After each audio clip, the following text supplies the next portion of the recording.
فرمایا ان تدعوہم لا یسمعوا دعاءکم، اگر تم پکارو وہ تمہاری پکاریں سنتے، بولو تمہاری پکاریں سنتے، ان تدعوہم لا یسمعوا، اور بولو لا یسمعوا۔ ہمارا ایک مناظرہ ہوا ایک بریلوی پیر سے، بہت بڑا تھا مناظرہ تھا، مردے سنتے ہیں کہ نہیں سنتے، خیر لمبا واقعہ ہے۔ پیر صاحب وہ ڈھیر ساری کتابیں لے آئے، اتنی کتاب، ہم اس کے مدرسے میں گئے تو ہمارے پاس کوئی کتاب نہیں تھی، تو وہاں پر بیٹھ گئے، بڑی کتابیں اس نے اکٹھی کی، یہ اگر نقطہ آپ کو آ گیا انشاءاللہ کوئی بیتی آپ سے بات نہیں کر سکتا۔ وہ میں نے کہا مسئلہ کیا سمجھانا ہے؟ کہتے ہیں مردے سنتے ہیں۔ اچھا یہ سمجھانا ہے، پہلے میری چند باتیں ذرا وضاحت کر دیں کہ انسان مردے سنتے ہیں یا ڈنگر بھی سنتے ہیں؟ کون کون سے مردے سنتے ہیں؟ کہتے ہیں انسان سنتے ہیں، اگر ڈنگر کہتے ہیں وہ نہیں سنتے۔ بالکل ٹھیک ہے۔ اچھا انسان میں کون سنتے ہیں، نیک مردے یا سارے؟ کافر مشرک، ان سب کا عقیدہ تو ہے نا، ابو جہل بھی سنتا ہے، اندرا گاندھی بھی سنتی ہے، ٹرمپ مر جائے یہ بھی سنے گا، عمران خان بھی سنے گا، سارے سنیں گے۔ اصل عقیدہ تجھے مولوی صاحب کہتے ہیں جی انسان سارے مردے سنتے ہیں۔ ماشاءاللہ۔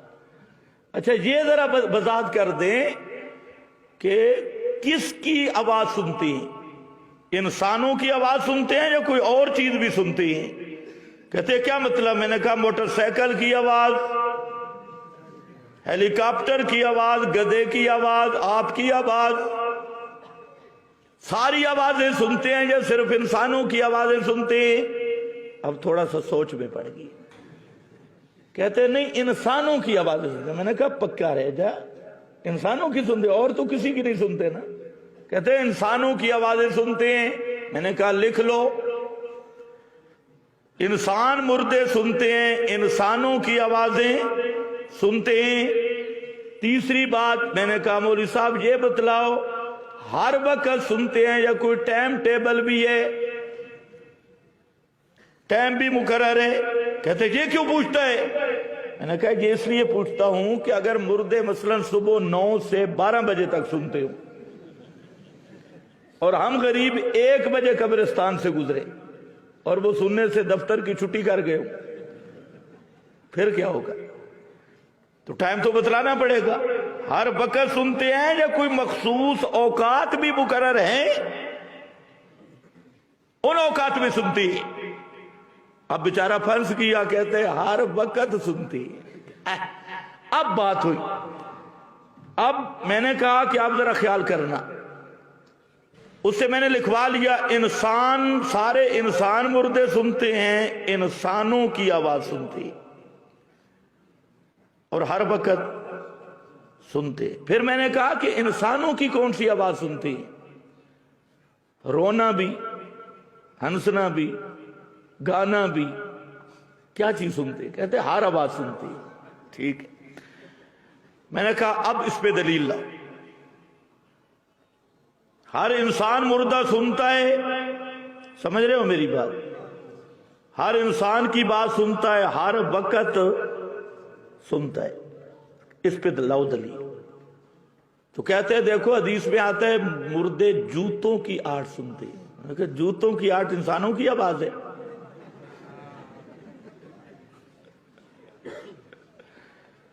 ابھی تو نے کہا کہ کوئی دوسری آواز نہیں سنتے، کیا سنتے ہیں؟ انسانوں کی آواز۔ تو جوتی انسان ہے؟ جوتوں کی آواز سنتے ہیں، جوتی انسان ہے؟ اب مولوی صاحب گئے پھنس گئے، تو وہ اس کے پاس کلاس روم والے تھے، اس نے کہا ان کو شوٹ کرو، تو ان کے اپنے بوڑھے کھڑے ہو گئے۔ اس نے کہا مولوی صاحب جواب نہیں آتا تو شوٹ کرنے کا کیا مطلب ہے؟ پہلے ہمیں ماریں گے بعد میں ان کو ماریں گے۔ وہ کھڑے ہو گئے اور مولوی صاحب کو پکڑ لیا، کہا ان کی بات کا جواب دو۔ وہ مجھے کہتے آپ کہتے ہیں ہم طالب علم ہیں، آپ تو عالم ہیں، آپ نے کہا تم طالب علم ہو؟ تو میں نے کہا عالم طالب علم ہی ہوتا ہے نا، تو غیر عالم ہے، جاہل ہے، تجھے پتہ نہیں۔ تو اس لیے میرا بھائی زور جو لگاتا ہے مردے سنتے ہیں، تو بھی وضاحت کر دے کون سے مردے سنتے ہیں، کون سے اوقات میں سنتے ہیں، کون کون سی باتیں سنتے ہیں، اس کی ذرا وضاحت کر۔ بالآخر جتنا زور لگا تجھے بھی ماننا پڑے گا کہ مرنے کے بعد کوئی سن سکتا نہیں۔ ہاں میرا رب چاہے کسی کی بات کوئی سنا دے کسی مردے کو، یہ کس کی مشیت ہے؟ میت میں عادتاً صلاحیت نہیں ہے، اس کے تو اسباب ہی نہیں۔ اللہ سب کو ہدایت نصیب فرمائے۔ فرمایا ان تدعوہم لا يسمعوا دعاءکم، اگر تم ان کو پکارو وہ تمہاری پکاریں نہیں سنتے۔ شاباش بولو، آگے چلے، نہیں سنتے۔ دوسرے مقام پہ ذکر کیا وَهُمْ عَنْ دُعَائِهِمْ غَافِلُونَ، وَهُمْ عَنْ دُعَائِهِمْ، وہ ان کی سور و پکار سے غافلون، بے خبر ہیں۔ اور قیامت کے دن خود کہیں گے، انبیاء اولیاء سب کہیں گے قالوا لا علم لنا انکا انت علام الغیوب، اللہ موت کے بعد ہمیں کوئی پتہ نہیں کون ہماری قبر پہ آیا، کس نے سور و پکار کی۔ انکا انتا علت بیان کی جملہ معللہ، اس لیے پتہ نہیں کہ جب ہم دنیا سے چلے گئے تو اسباب ختم ہو گئے، اور بغیر اسباب کے جو علم ہوتا ہے اس کا نام ہے علم الغیب۔ انکا انت علام الغیوب، اس لیے نہیں جانتے کہ سب غیبوں کو جاننے والا تو اکیلا ہے، تیرے سوا سب غیبوں کو جاننے والا کوئی نہیں۔ اور خود کہیں گے ان کننا ان عبادتکم لغافلین، اللہ کی قسم اٹھا کے کہتے ہیں ان کننا ان عبادتکم لغافلین، ہم تمہارے پکار سے بالکل بے خبر تھے، ہمیں کوئی پتہ نہیں کون ہماری قبر پہ آیا، کالا بکرا لے کر کون آیا، سفید مرغا لے کر کہ چرغا لے کر، ہمیں کوئی پتہ نہیں۔ ان کننا ان عبادتکم لغافلین، یہ صاف لفظوں میں انبیاء اولیاء انکار کر دیں گے اور کہیں گے کون ہمارے نام کی منتیں دیتا رہا، نظریں مانتا رہا، سور و پکار کرتا رہا، اللہ کی قسم ہمیں معلوم نہیں ہے۔ قرآن سچا ہے کہ نہیں؟ چپ ہو گئے۔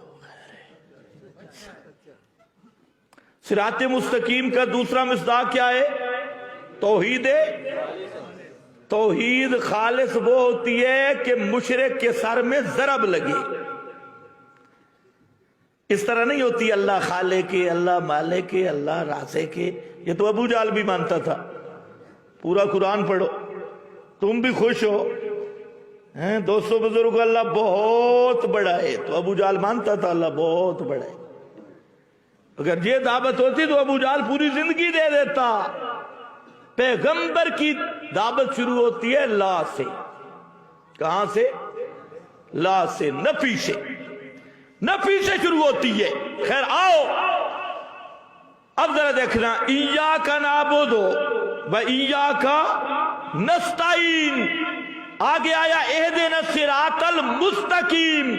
الصراط کا الف لام عہد خارجی کا ہے، اور معہود اس سے ایاک نعبد و ایاک نستعین، کیا معنی؟ توحید فی العبادت، یعنی توحید فی الدعا، یہ ہے اصل مقصد اہدنا الصراط المستقیم۔ اور میں پیش کر سکتا ہوں آل عمران سے، مریم سے، یاسین سے، اس میں صاف لفظوں میں آیا ان اعبدونی ھذا صراط مستقیم، ان اعبدونی ھذا صراط مستقیم۔ لوگو صرف مجھ ہی کو پکارو، میری عبادت کرو، ھذا صراط مستقیم، یہ ہے صراط مستقیم۔ اور حضرت عیسیٰ کی تقریر ان اللہ ربی و ربکم فاعبدوہ، فَعْبُدُوهُ هَذَا صِرَاطٌ مُسْتَقِيم. فَعْبُدُو توحید فی العبادت، یہی ہے سیدھا راستہ، یہ ہے صراط مستقیم. صراط مستقیم کا تیسرا مصداق وہ سورہ انعام میں ذکر کیا، ان ھذا صراطی مستقیما فاتبعوہ. اس کا معنی ہے خالص شاہراہ سنت، اور سنت کے مقابل ہے بدعت، سنت کے مقابل ہے رسمیں چھوڑ دو، بدعات چھوڑ دو، جو بھی بدعت ہے اس کو چھوڑو. ان ھذا صراطی مستقیما، شاطبی نے الاعتصام میں